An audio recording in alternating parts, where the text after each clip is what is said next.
Pendant que le monde entier célèbre l'innovation, un changement profond et silencieux s'opère dans les coulisses de notre économie. Les entreprises, elles, licencient en silence. Ce n'est pas une crise passagère ni une simple restructuration.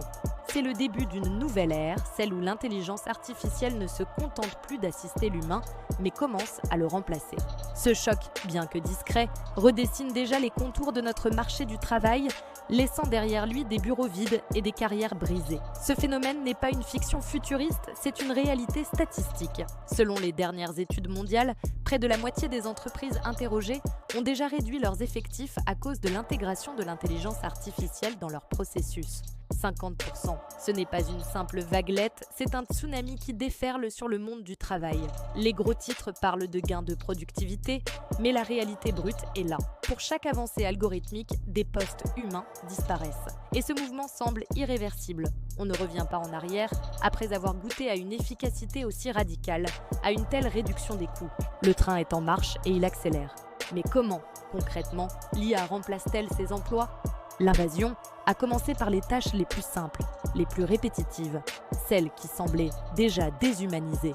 La saisie de données, le tri d'informations, la gestion des stocks, autant de fonctions qui ont été les premières à être automatisées. Mais l'appétit de l'IA est insatiable, elle s'est ensuite attaquée au service client avec des chatbots de plus en plus sophistiqués, capables de gérer des conversations complexes 24 heures sur 24, sans jamais se plaindre ni demander d'augmentation. Puis, le marketing a suivi, des algorithmes analysent nos comportements pour créer des campagnes publicitaires ciblées avec une précision que jamais un humain n'aurait pu atteindre. La comptabilité, bastion de la rigueur et de la méthode, voit ses experts remplacés par des logiciels qui ne font jamais d'erreur de calcul.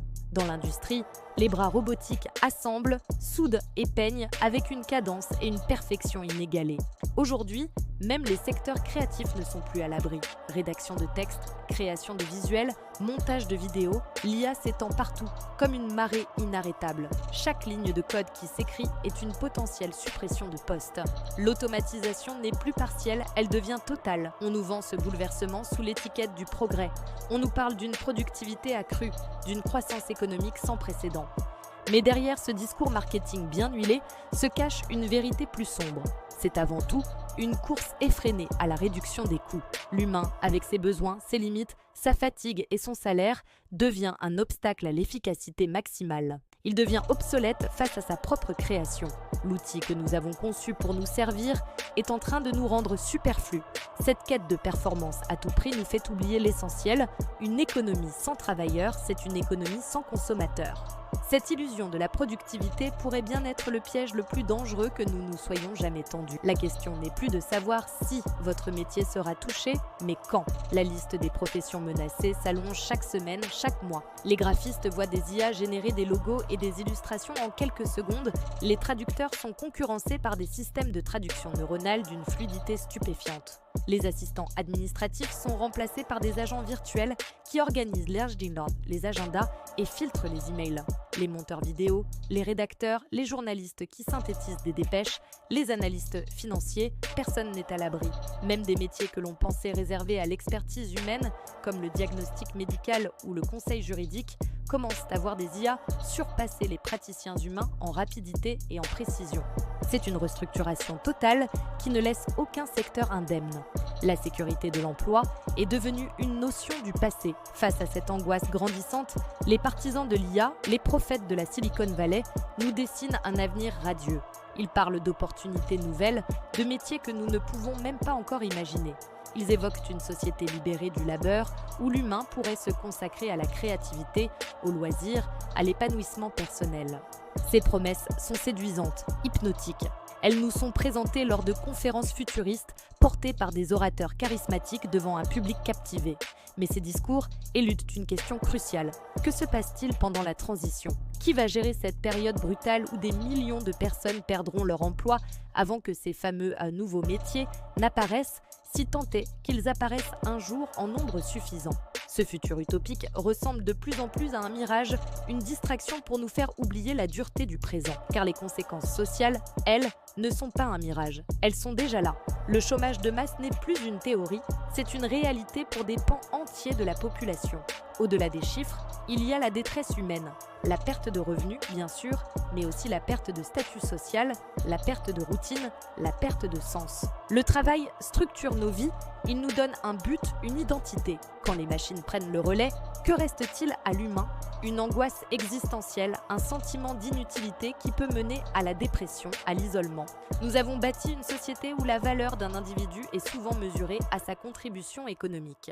Si cette contribution disparaît, que devient l'individu? C'est le prix, le coût humain de cette efficacité tant vantée. Cette crise n'est peut-être pas qu'une fin, c'est peut-être aussi une obligation de tout réinventer. L'intelligence artificielle nous pousse dans nos derniers retranchements et nous force à nous poser les questions fondamentales. Qu'est-ce que le travail? Comment définissons-nous la valeur d'une vie humaine en dehors de sa productivité? Comment allons-nous distribuer les richesses générées par les machines? Devons-nous repenser notre système éducatif, notre contrat social, notre rapport au temps? Cette révolution technologique est si profonde qu'elle pourrait nous amener à redéfinir le sens même de notre existence. Peut-être que le but n'est pas de trouver un nouvel emploi pour rivaliser avec la machine, mais de construire une nouvelle société où la machine est à notre service pour nous permettre de vivre différemment. En fin de compte, l'intelligence artificielle n'est pas l'ennemi. Elle n'a ni conscience ni intention. Elle est un miroir. Un miroir incroyablement puissant qui reflète nos propres choix, nos propres valeurs, nos propres priorités. Elle révèle ce que notre société choisit de devenir. Allons-nous utiliser cet outil pour créer un monde de chômage de masse et d'inégalités extrêmes ou pour bâtir une société plus juste, plus libre et plus épanouie? La technologie est neutre. C'est l'usage que nous en faisons qui déterminera notre avenir. Et cet avenir ne nous attendra pas.